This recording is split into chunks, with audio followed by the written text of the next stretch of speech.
അടൂരിലെ DYFI പ്രവർത്തകൻ ജോയലിന്റെ മരണത്തിൽ സർക്കാർ പുനരന്വേഷണത്തിന് ഉത്തരവിടണമെന്ന് കോൺഗ്രസ്. മുഖ്യമന്ത്രി ഉൾപ്പെടെയുള്ള ആളുകൾക്ക് പരാതി നൽകിയിട്ട് പോലീസുകാർക്കെതിരെ അന്വേഷണമോ നടപടിയോ ഉണ്ടായില്ല.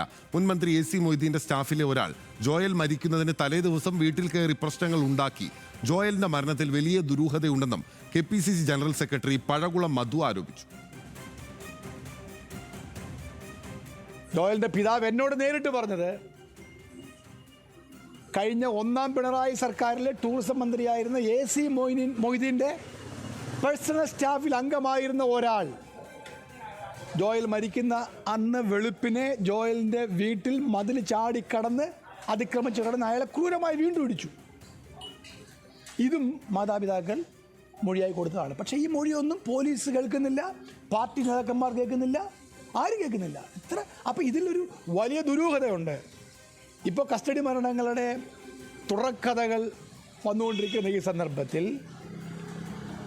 പാർട്ടി നേതൃത്വത്തിൻ്റെ അറിവോടെ, സമ്മതത്തോടെ, ശുപാർശയോടെ പാർട്ടി നേതൃത്വത്തിലെ ആർക്കൊക്കെയോ മറയ്ക്കാനുള്ള അഴിമതി തട്ടിപ്പ് കഥകൾ പുറത്തു വരാതിരിക്കാൻ വേണ്ടി ഒരു പാർട്ടിയുടെ കേഡറായിട്ടുള്ള മേഖലാ സെക്രട്ടറി ആയിരുന്ന ഒരാളെ ക്രൂരമായി കൊന്നിരിക്കുന്നു. ഇതിൽ വിവരങ്ങൾ ഇപ്പോൾ നമ്മൾ കേട്ട വിവരങ്ങൾ അനുസരിച്ചാണെങ്കിൽ പാർട്ടിയും പ്രതിയാണ്, പോലീസും പ്രതിയാണ്. ഇതിനെ സംബന്ധിച്ച് പുനരന്വേഷണം വേണം. അടിയന്തരമായി പുനരന്വേഷണത്തിന് ഉത്തരവിടണം. ഇതിലെ കുറ്റവാളികളെ വെളിച്ചത്ത് കൊണ്ടുവരണം.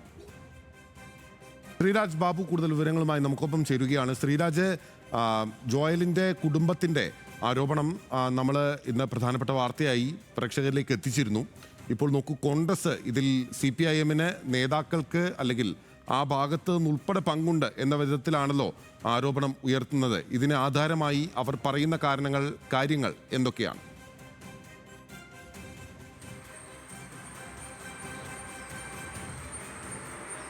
ബിനിൽ, അങ്ങനെ തന്നെയാണ്.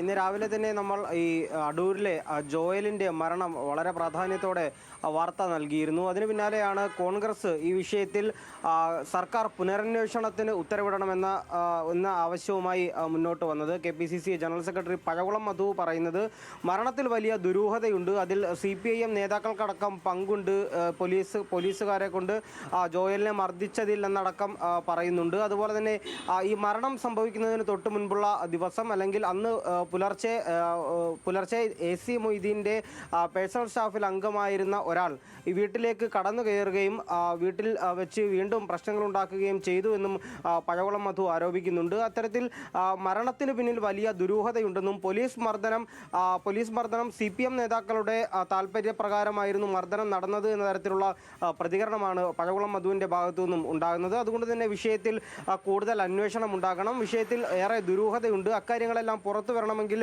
പുതിയ രീതിയിൽ അല്ലെങ്കിൽ പുതിയ അന്വേഷണം ഉണ്ടാകണം, പുനരന്വേഷണം ഉണ്ടാകണം ഈ വിഷയത്തിൽ എന്നാണ് നിലവിൽ കോൺഗ്രസ് ആരോപിക്കുന്നത്. എന്തായാലും കുടുംബം രാവിലെ തന്നെ പറഞ്ഞിരുന്നു, ഇത്തരത്തിൽ ഉത്തരവാദികളായ പോലീസ് ഉദ്യോഗസ്ഥരെ എല്ലാവരെയും തന്നെ സർവീസിൽ നിന്ന് പിരിച്ചുവിടുകയും അതുപോലെ തന്നെ ഇവർക്കെതിരെ കൊലക്കുറ്റം ചുമത്തണമെന്നടക്കമുള്ള ആവശ്യങ്ങൾ കുടുംബം മുന്നോട്ട് വെച്ചിരുന്നു.